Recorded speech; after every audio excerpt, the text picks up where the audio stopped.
히브리서 12장 5절부터 13절까지 같이 한 절씩 교독하겠습니다.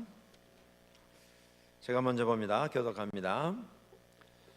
또 아들들에게 권하는 것 같이 너희에게 권면하신 말씀도 잊었도다. 일러스되 내 아들아 주의 징계하심을 경히 여기지 말며 그에게 꾸지람을 받을 때에 낙심하지 말라. 주께서 그 사랑하시는 자를 징계하시고 그가 받아들이시는 아들마다 채찍질 하심이라 하였으니 너희가 참으면 징계를 받기 위함이라. 하나님이 아들과 같이 너희를 대우하시나니 어찌 아버지가 징계하지 않는 아들이 있으리요. 징계는 다 받는 것이거늘 너희에게 없으면 사생자여 친아들이 아니니라. 또 우리 육신의 아버지가 우리를 징계하여도 공경하였거든 하물며 모든 영의 아버지께 더욱 복종하며 살려 하지 않겠느냐.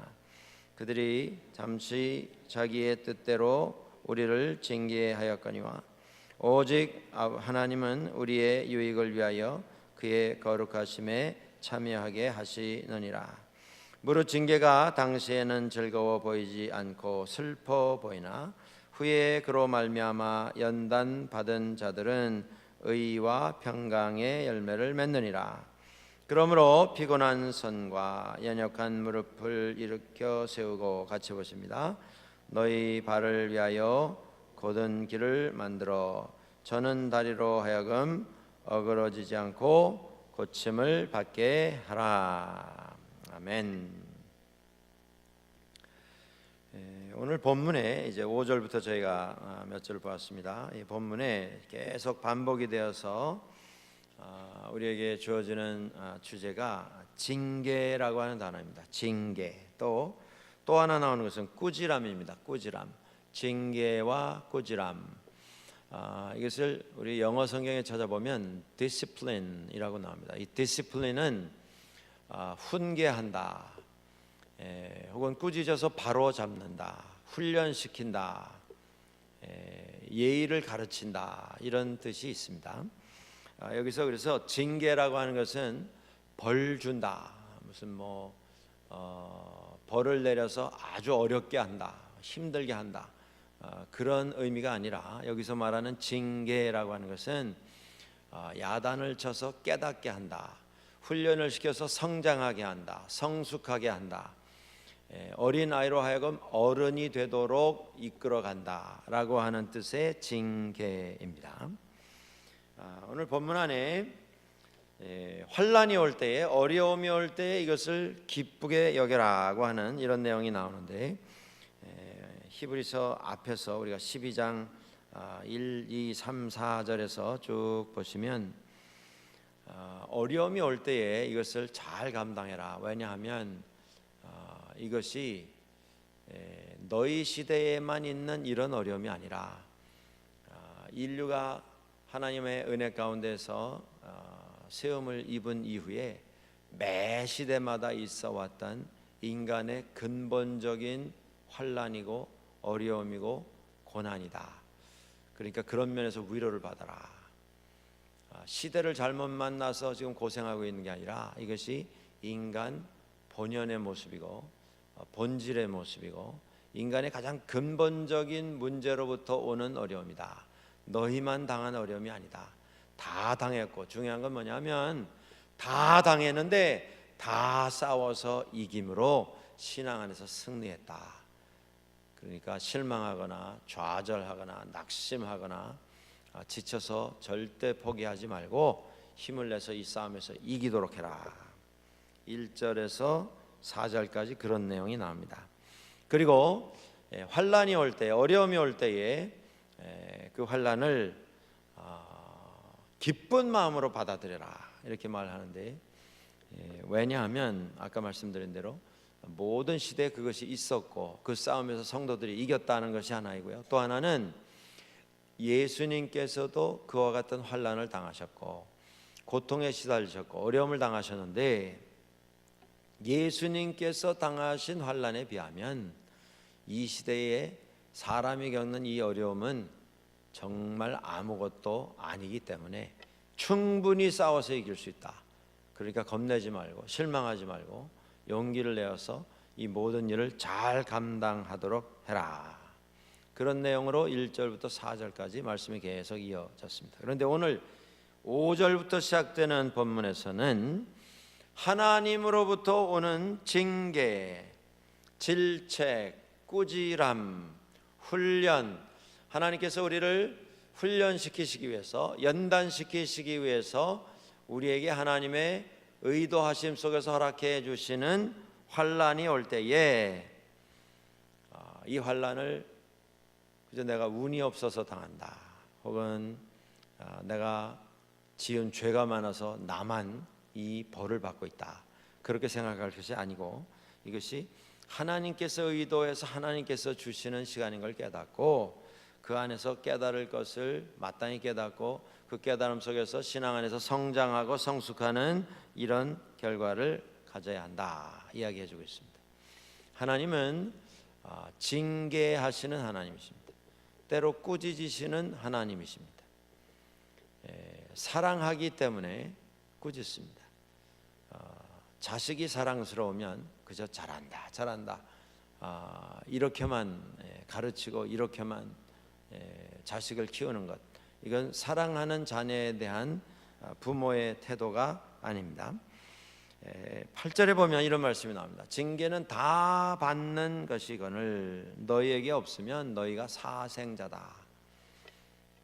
그건 아버지의 자식이 아니고 그건 잘못 태어난 이런 사생자이고 친아들이 친자식이 아니다. 관심이 없으면 야단칠 것도 없고 사랑이 없으면 그의 미래에 대해서 걱정할 것이 없기 때문에 징계하지도 않고 꾸짖지도 않는다, 이런 말씀입니다. 우리에게 어려움이 있습니다. 예수 믿고 어려움이 다 없어지는 게 아닙니다. 어려움이 있습니다. 그런데 그 어려움은 이전에 우리가 생각했던 어려움과는 전혀 성격이 다른 전혀 새로운 차원의 어려움입니다. 그래서 하나님의 계획 속에 들어가 있는 어려움입니다. 그 어려움 속에서 하나님은 우리를 훈련시켜 나가시게 됩니다. 자식이 있는데 여러분들 한번 생각해 보십시오. 우리 그 주변에 어린 아이들 이렇게 자주 보게 되는데 어떤 집 아이들은 부모를 조종하는 방법을 알고 있습니다. 부모가 어떻게 하면 난처해 하는가 이걸 알고 있습니다, 애들이. 그런데 부모님들이 아이들이 그걸 알고 있다는 걸 아셔야 되는데 어떤 부모님들은 그걸 모르세요. 그러니까 아이들 손에 잡혀서 끌려갑니다. 여러분들 그 개를 키워보셨는지 모르겠는데요, 개라고 하는 동물은 그 소위 팩 애니멀입니다. 팩 애니멀. 그러니까 무리를 지어서 움직이는 그런 동물입니다. 이 개과의 동물들은 혼자 살지 않습니다. 고양이과의 동물들은 혼자 살아요. 호랑이도 혼자 사는 호랑이가 있고 사자도 혼자 사는 이런 사자도 있습니다. 그런데 개는 혼자 사는 개가 없어요. 늑대고 뭐고 다 무리를 지어서 움직입니다. 그렇기 때문에 이 팩 애니멀, 무리를 지어서 움직이는 동물에는 반드시 우두머리가 있습니다. 그러니까 우두머리가 그 중에 하나가 나와서 우두머리가 가자 그러면 가는 거고 서라 하면 서는 것이고 저기 있는 저 사슴을 잡아서 먹자 그러면 사슴을 사냥을 하는 것이고 다 이렇게 우두머리에 의해서 움직여지게 됩니다. 그런데 이제 개를 키워보시면 개가 이제 어떤 개는 고집이 굉장히 셉니다. 그래가지고 자기가 가고 싶은 방향으로 자기가 원하는 대로 가려고 하고요, 자기가 원하는 걸 하려고 하고요. 그래서 아주 곤란을 겪는 이런 애완동물 키우시는 분들이 많이 있습니다. 그런데 전문가의 말에 의하면 개들이 그렇게 자기 고집을 피우는 이유는 주인이 주인 행세를 안 해줘서 그렇답니다. 지금 개한테 누가 주인인 것을 알려줘야 하는데 아무도 집안의 주인 노릇을 하는 사람이 없어요. 그러면 개가 할 수 없이 이 무리는, 이 팩은 내가 인도를 해야 되는 거구나. 그리고 책임감을 느껴서 자기가 이제 인도를 하겠다고 나선다는 겁니다. 그게 개의 심리입니다. 무리를 지어서 사는 동물의 심리입니다. 그러니까 사람이 그 개를 가라고 하면 가고 서라고 하면 서도록 훈련을 시켜야 되는데, 개가 가자 그러면 끌려가고 개가 서면 할 수 없이 서 있어야 하고, 이런 모습을 보이기 시작하면 개가 사람을 읽는 것입니다.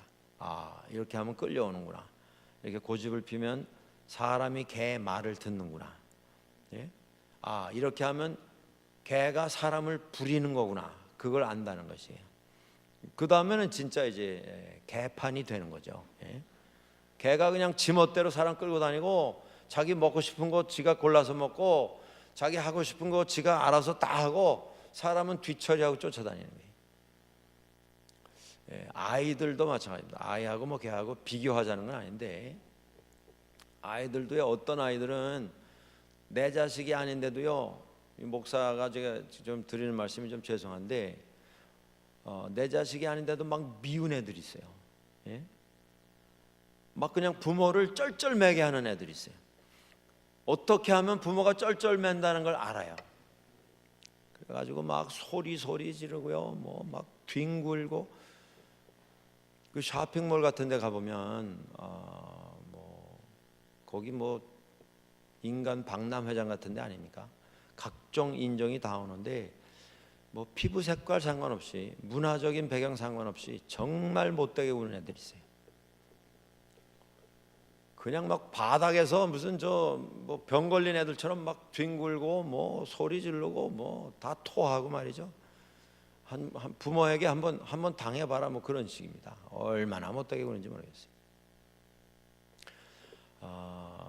자식이 하고 싶은 걸 하겠다고 고집을 피울 때 그냥 너 좋은 거 다 해라 그러고 내버려두는 부모는 그건 부모가 아닙니다. 그건 애를 사랑하는 게 아니죠. 나는 자식 기를 죽이지 않고 키우겠다. 그래서 나는 애가 하자는 거 다 하고, 애가 하고 싶어하는 거 다 해보도록 하고, 이걸 하면 지가 손해구나 하는 걸 지가 깨닫도록 해서, 그래서 지가 스스로 안 하도록 나는 그렇게 한다. 그건 잘 키우는 자녀 교육 방법이 아닙니다. 자식을 정말 사랑한다면 필요한 것은 공급을 해주고 참고 기다려주지만, 필요할 때는 야단도 치는 것이죠. 필요할 때는 매도 드는 것입니다. 애를 때리는 건 안 됩니다만은, 애를 교육시키기 위해서 엉덩이 몇 번 때리는 건 그건 폭행이 아닙니다. 이 캐나다에서 뭐 애들 때리면 뭐 경찰이 온다 그러는데, 그게 구분이 됩니다. 여러분들, 경찰이 와도 애를 훈육하기 위해서 야단을 치면서 뭐 볼기 한 두세 번 때렸다고 그래서 뭐 애를 뺏어가고 뭐 부모를 잡아가, 그런 일 없습니다. 경찰이 와도 그랬는가 그러고 갑니다. 저희 집에 큰 아이가요, 국민학교 한 4학년 때인가 아동보호국에다 전화를 했어요. 왜 전화를 했냐면, 지금 큰일 났다고, 자기 좀 와서 도와달라고, 구해달라고. 왜 그러냐 그랬더니요, 우리 아이가 그렇게 대답했습니다. 학교에서 시험을 봤는데 점수가 너무 안 좋은데, 지난번에 점수가 안 좋아가지고 아버지가 너무 화가 나서 다음에 또 이러면 너 그냥 혼날 줄 알아라 그랬는데, 점수가 또 잘못 나왔다는 거예요. 잘못 나온 게 아니라 뭐 공부한 대로 나온 거죠. 제대로 나왔는데 공부 안 했으니까 잘 안 나온 거죠. 그래서 이제 아버지가 나를 혼낼 거기 때문에 빨리 와서 도와달라고. 그랬더니 이제 그쪽에서 묻는 거예요. 너희 아버지가 널 때리냐? 그랬더니 때린다고. 자주 때리냐? 자주 때린다고. 그래가지고 이제 그 사람이 이거 좀 심각한 케이스인가 보다. 그러고 묻기 시작한 거예요. 원인이 뭐냐? 그랬더니 이제 시험 얘기가 나오고, 뭐 점수가 안 좋아서 지난번에 혼이 나는데 이번에 또 그러면 더 혼난다 그러는데 큰일 났다고, 빨리 와달라고. 그랬더니 그쪽에서요, 우리는 그런 거는 상관 안 한다. 그러고 끊더라고요. 그 소리를 제 아내가 그 통화를 다 엿들었어요. 어떻게 하다가 애가 눈치가 이상하거든요. 눈을 안 맞추는 거예요. 개가 무슨 저 쓰레기통 엎어놓고 주인 못 쳐다보는 식으로 애가 뭐 이러고 뭐 지방에 들어가더니 얼굴이 빨개가지고 그러더니 전화를 들고 뭐 소곤소곤 하더래요. 그래서 이게 또 뭔가 해가지고 저쪽에 와서 살짝 들어보니까 그런 심오한 대화가 진행되고 있었습니다. 무슨 뭐 애들 야단친다고 잡아가 그런 거 없습니다. 애들에게 폭행을 하면 그건 문제가 되지만 정말 사랑한다면 야단칠 땐 쳐야죠. 혼내줄 땐 혼내줘야 됩니다. 그게 버릇이 돼서 그냥 혼내는 게 일상이 되면 안 되죠. 매일 혼내면 그건 혼내는 게 아닙니다, 여러분들. 그건 폭력이에요. 아이들한테 아무런 교육적인 효과가 없어요. 이게 내가 할 바를 안 해서 혼이 나는구나를 알아야지. 일상 대화가 언성을 높여서 막 그냥 감정을 내고 욕을 하고 막 그냥 아이를 뭐 협박을 하고 이러면 그 교육 효과가 아무것도 없습니다. 그렇지만 필요하면 정말 아이가 따끔하게 기억할 수 있도록 훈계를 하고 우리가 그들에게 좀 꾸중을 해서라도 깨닫게 해주는 것이 반드시 필요합니다.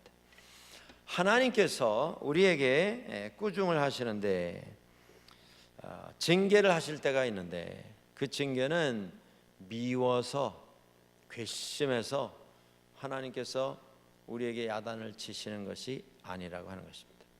여러분들 기억하십시오. 하나님은 질투하시는 하나님이신데 하나님은 복수하시는 하나님은 아니세요. 하나님은 질투하십니다. 질투는 사랑의 표현입니다. 하나님의 질투는. 근데 복수는 그건 감정이에요. 감정.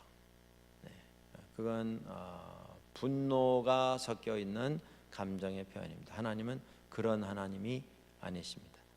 하나님께서 우리를 꾸중도 하시고 징계를 하시는데 그 징계와 꾸중은 사랑으로 하시는 것입니다.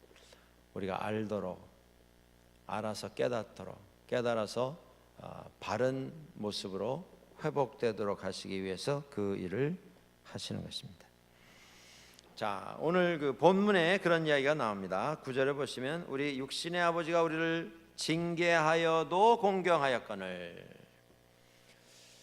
우리 육신의 부모님들이 자식에 대해서 징계를 하였어도 우리가 부모님의 말씀에 귀를 기울이거늘 하물며 하나님 아버지, 우리 영의 창조주가 되시는 하나님 아버지의 징계에 우리가 어떻게 귀를 기울이지 않을 수가 있느냐. 부모님들이 다 자식 사랑하셔서 야단도 치시고 징계도 하십니다. 그런데 사람인지라 저도 그렇고 우리가 다 그런 가능성이 있습니다. 인간의 징계에는 하자가 있습니다. 부모님 생각에는 이것이 옳다고 해서 징계를 하는데 그것이 자식 편에서 보면 대단히 독단적인 이런 요소가 있다는 말씀입니다. 부모님 생각에 이건 안 된다 그래서 야단을 치시는 것이죠. 그런데 안 된다라고 하는 판단이 때로 틀릴 때가 있다고 하는 것이에요. 제가 어릴 때 국민학교 다니기 전입니다. 그런데 저희 옆집에 살던 저하고 동갑내기 아이가 있었는데 이름도 기억을 해요. 아직도. 지금부터 한 3, 4년 전 얘기인데 이름이 영환입니다. 영환이. 그냥 아침에 눈만 뜨면 걔하고 놀았어요. 근데 그때 제가 아마 그 아이보다 조금 키가 더 크고 덩치가 더 컸던 것 같아요. 그 아이들이 뭐 좋다고 놀다가 또 뭐 부딪히고 이러다가 또 뭐 말싸움 하다가 또 서로 밀고 뭐 밀치고 하다 넘어지고 그러면 또 울고 그러잖아요. 근데 이 아이가 좀 잘 우는 편이었던 것 같아요. 그래서 저하고 뭐 이렇게 몸싸움하고 부딪히고 이러면 걔가 꼭 넘어졌습니다. 그러면 얘가 울어요. 울면서 집에 가요. 그 집에 가면 걔는 또 한 번 울어요. 부모님들한테 야단 맞아가지고. 부모님들한테 야단 맞는 정도가 아니고 막 매를 맞는 것 같아요. 아마 뭐 막 그냥 볼기 치는 소리가 나고 그런데 그 야단 치시는 이유가 뭐냐면 그 집 부모님들은 이 바보 같은 놈아, 너는 왜 맨날 맞고 다니냐? 그 철순이라고 하는 놈 너도 때려줘라 말이에요. 막 이러면서 야단을 치세요. 걘들 맞고 싶어서 맞고 들어갔겠어요? 넘어지고 싶어서 밀쳐서 넘어졌겠습니까? 지 나름대로 해본다고 했는데 뭐 잠깐 덩치가 안 됐는지 어쨌는지 잠깐 지가 넘어져서 울면서 들어갔는데 그걸 좀 위로해 주셔야 될 거 아니에요. 그런데 들어가면 또 야단 맞는 거예요, 걔는. 그러니까 저는 걔를 울려서 들여보내면 막 마음이 아파요. 저거 들어가면 또 터지는데 저거. 그런 일이 있었습니다. 여러분들, 그 부모님이 그 자식 사랑 안 해서 그 야단 치셨겠어요? 야단 쳐서 좀 용기를 내라고 하신 거 아니겠어요? 그런데 그게 부모님들의 독단적인 판단이시다, 그 말씀이에요. 마음은 다 있는데 판단이 잘못되는 때가 있습니다. 인간인지라. 우리 부모 마음은 다 똑같죠. 아이들 잘 되기를 원해서 야단도 치고 징계도 하는데 때로 그것이 그 아이를 더 아프게 하는 그런 판단일 때가 많다, 그 말씀입니다. 자, 일방적이고 독단적인 판단을 하는 육신의 부모님의 징계에도 귀를 기울이고 순종하려고 노력을 하는데, 하나님께서 우리에게 징계를 하실 때에 어떻게 하나님의 그 음성에 귀를 기울이지 않을 수가 있느냐? 귀를 기울여야 한다, 이 말씀입니다. 11절에 이런 말씀이 나옵니다. 무릇 징계가 당시에는 즐거워 보이지 않고 슬퍼 보이나 후에 그로 말미암아 연단받은 자들은 의와 평강의 열매를 맺느니라. 징계는 사람을 훈련시키는 과정입니다. 도구입니다.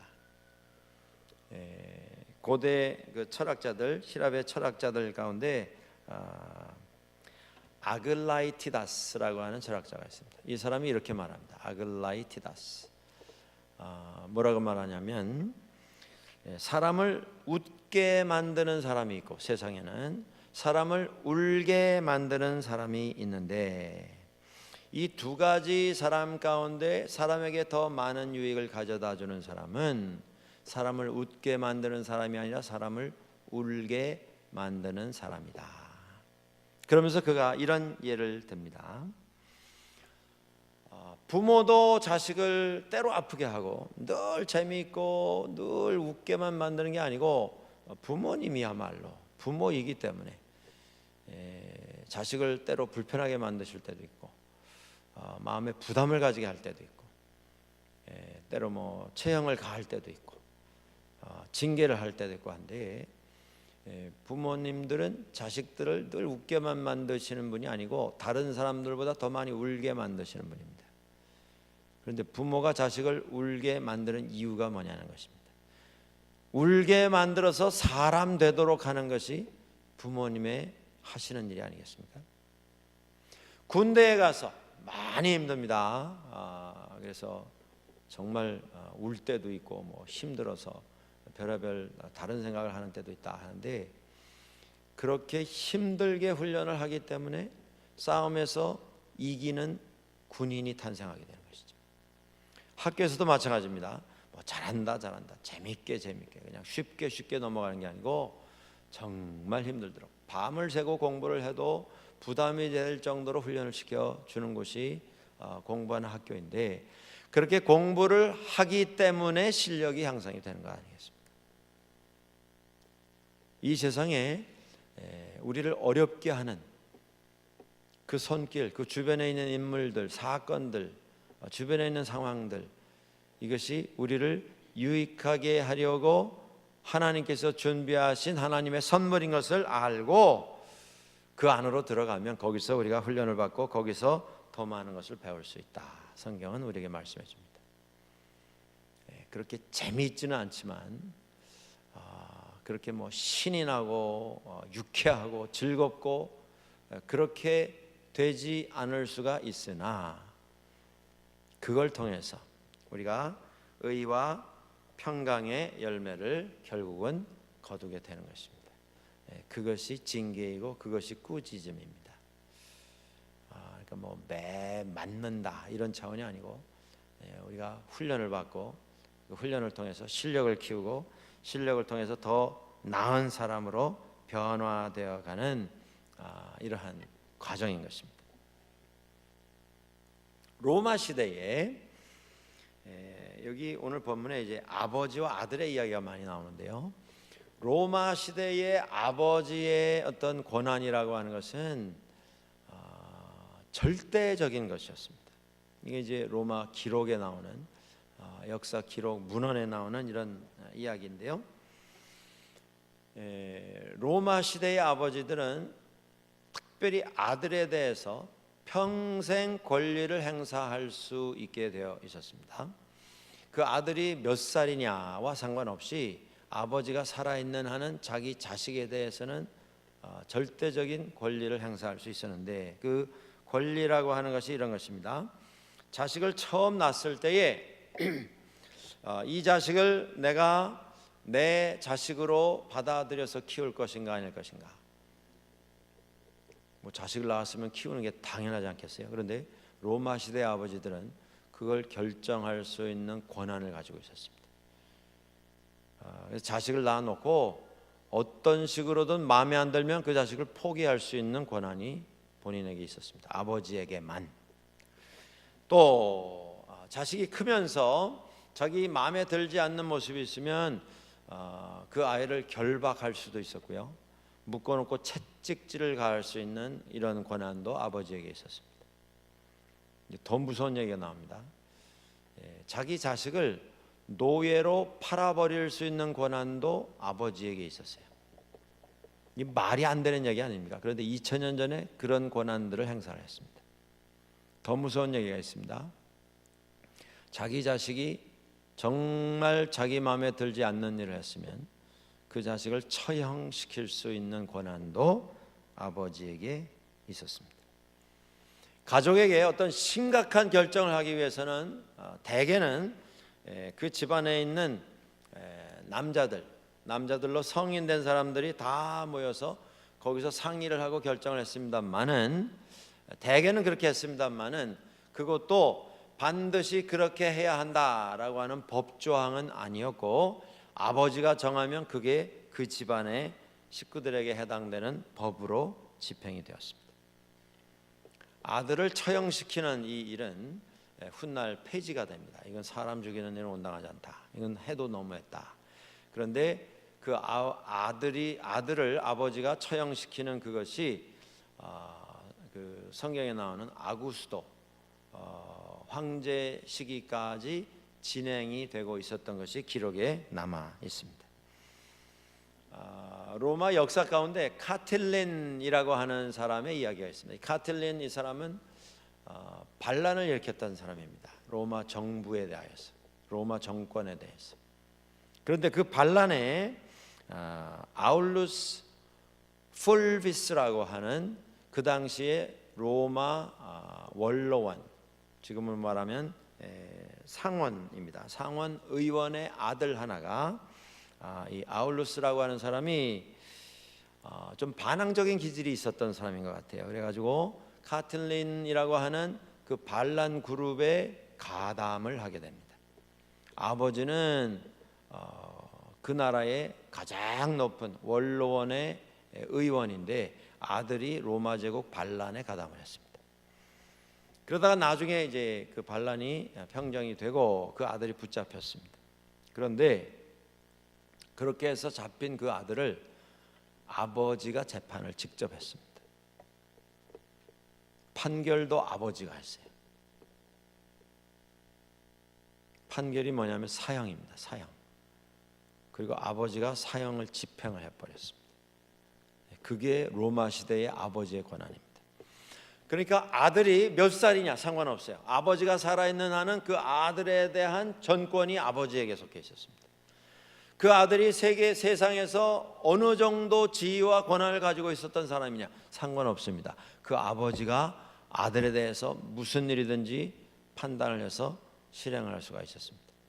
사람들에게 얼마나 인정을 받고 얼마나 사랑을 받고 사람들이 필요로 하는 이런 인물인가 상관이 없습니다.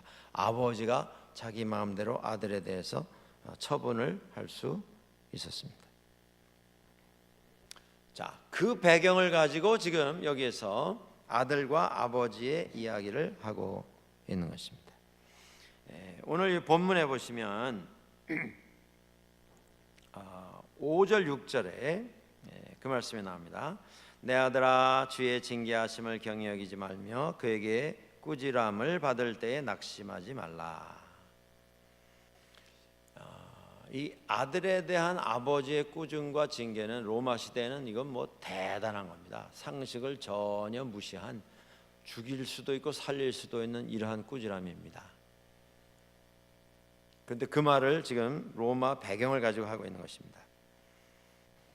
인간은 자기 권한으로 아들에 대해서 권리 행사를 하지만 하나님은 그렇게 하시는 분이 아니시기 때문에 하나님 아버지의 징계와 꾸지람에 귀를 기울여야 한다. 6절에 주께서 그 사랑하시는 자를 징계하시고 그가 받아들이시는 아들마다 채찍질 하신다.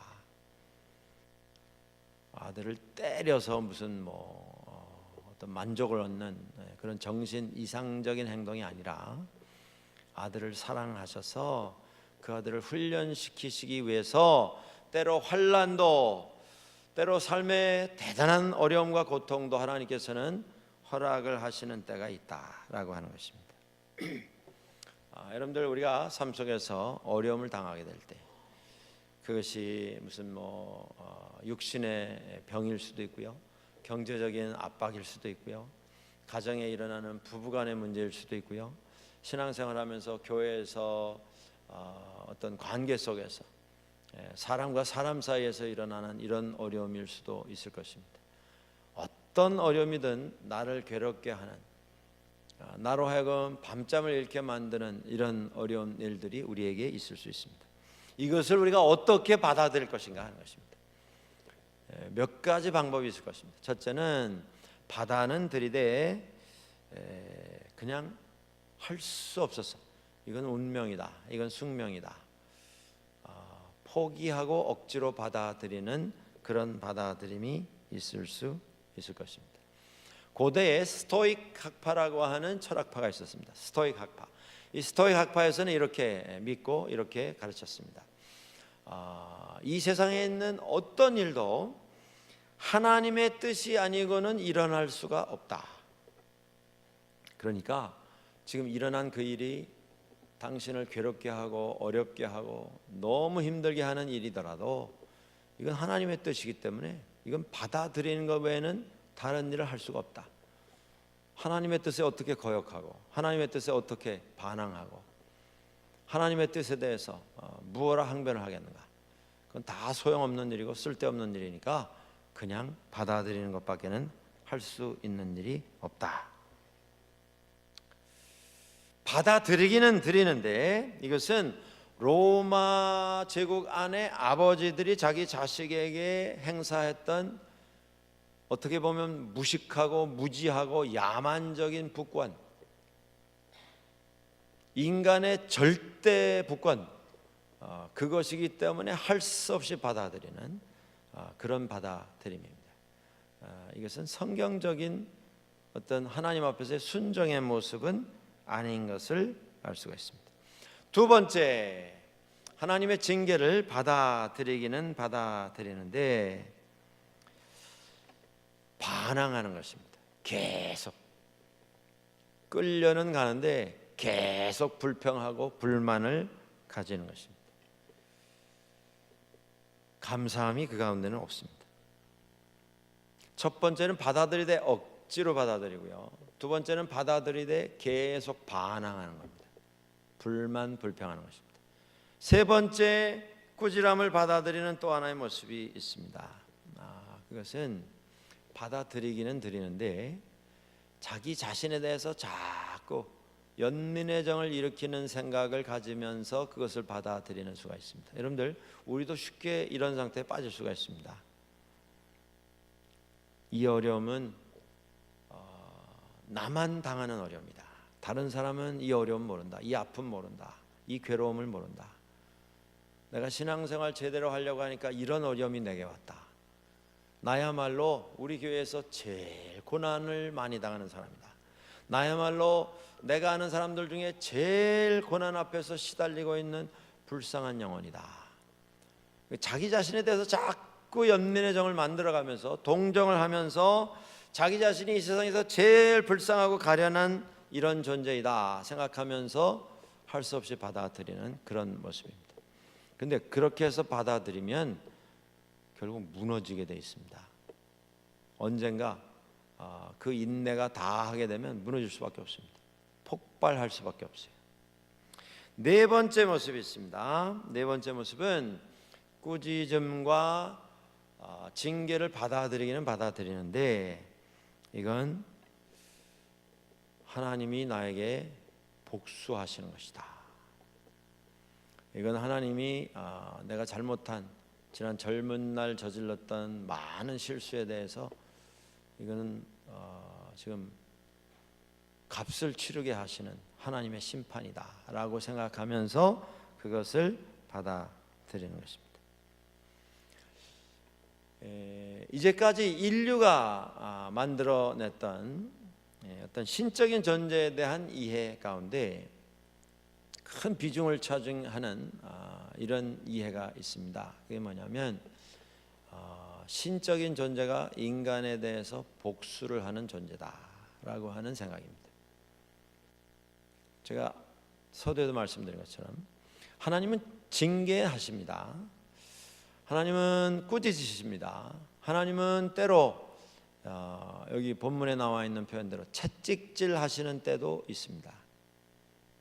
그러나 그것은 하나님이 감정이 나셔가지고 분노를 삭히지 못하셔가지고 그 화를 풀기 위해서 사람을 벌하시는, 사람에게 고통을 가하시면서 그 고통당하는 인간을 보시면서 즐거워하시는 그런 모습으로 우리에게 주시는 게 전혀 아니라고 하는 것입니다. 하나님은 복수하시는 하나님이 아니세요.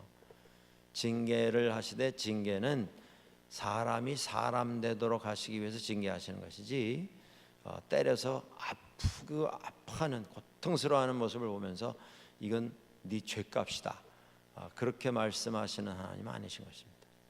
우리가 그걸 반드시 구분할 수 있어야 합니다. 그런 영어 표현이 있죠. What did I do to deserve this? 네? 내가 뭘 했길래 이런 일을 당해야 되나?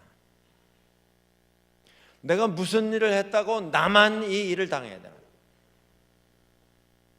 내가 한 일이 뭐 그렇게 다른 사람과 달라서 나만 이 일을 당해야 되나? 그건 징계를 받아들이기는 받아들이지만 그건 순종으로 받아들이는 모습이 아닙니다. 이건 거부하는 것이죠. 하나님과 싸워보자고 하나님과 논쟁하자고 우리가 하나님에게 도전하는 것과 마찬가지입니다. 하나님은 부당하신 하나님이시다.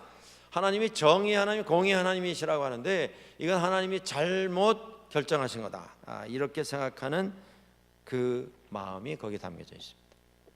여러분들, 우리가 어려움을 당하고 우리가 어떤 하나님의 꾸짖음을 당한다, 하나님의 어떤 징계를 받고 있다라고 생각할 때에 왜 나에게 하나님이 벌을 주시는가 이렇게 생각할 게 아니라, 여러분들, 하나님께서 이 어려운 시간과 경험을 통해서 나에게 무엇을 가르치시려고 하시는가, 이걸 생각해야 합니다.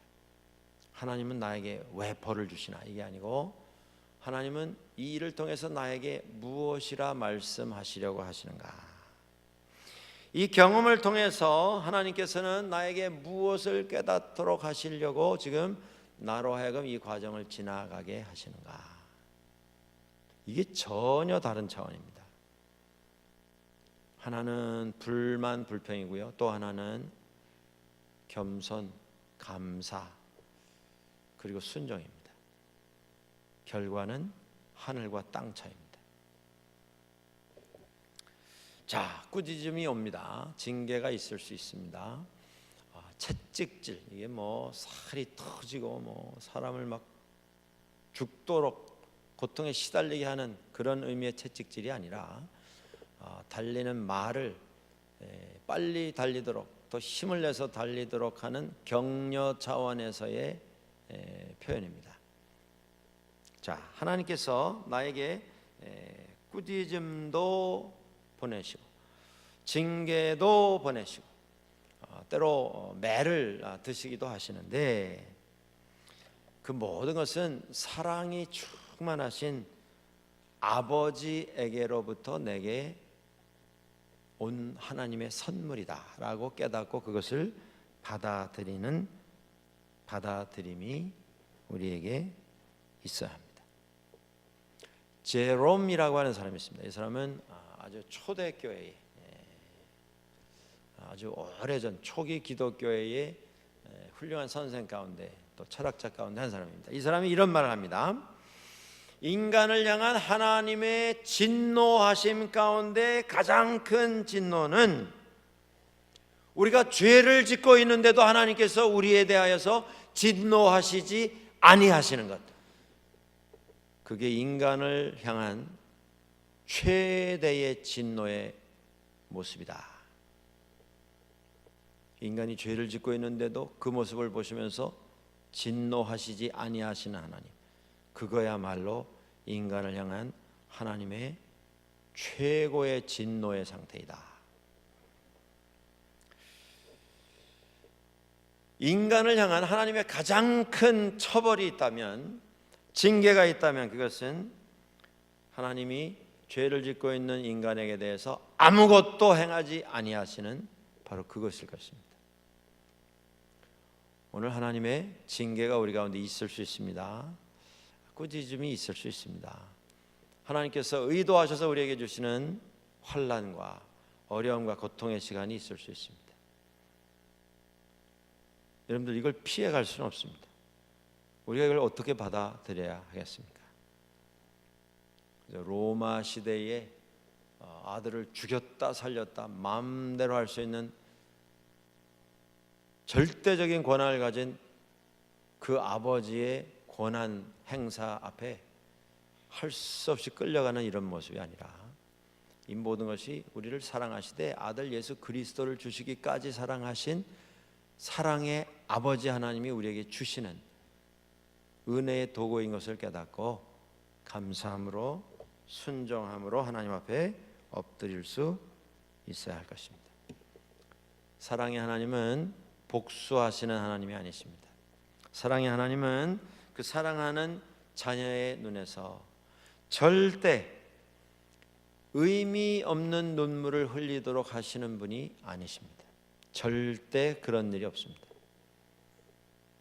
하나님께서 우리로 하여금 울게 하신다면 그 눈물에는 의미가 있기 때문에 울게 하시는 것입니다.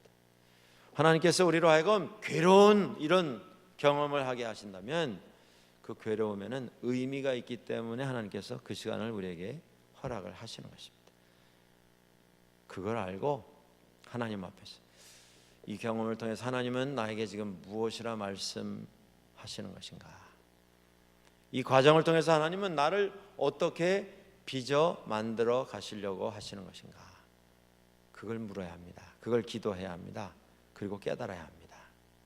그 끝에 우리는 하나님의 은혜 가운데 하나님이 기뻐하시는 더 아름다운 모습을 가진 아들로 딸로 거듭날 수 있게 될 것입니다. 우리 삶 속에 믿음 안에서 우리가 경험하는 어려움에 대한 새로운 이해를 가지시고 주님 앞에서 믿음의 성숙과 성장을 계속해 가는 우리 모두가 될 수 있기를 주의 이름으로 간절히 축원합니다. 우리 같이 한번 기도하시겠습니다.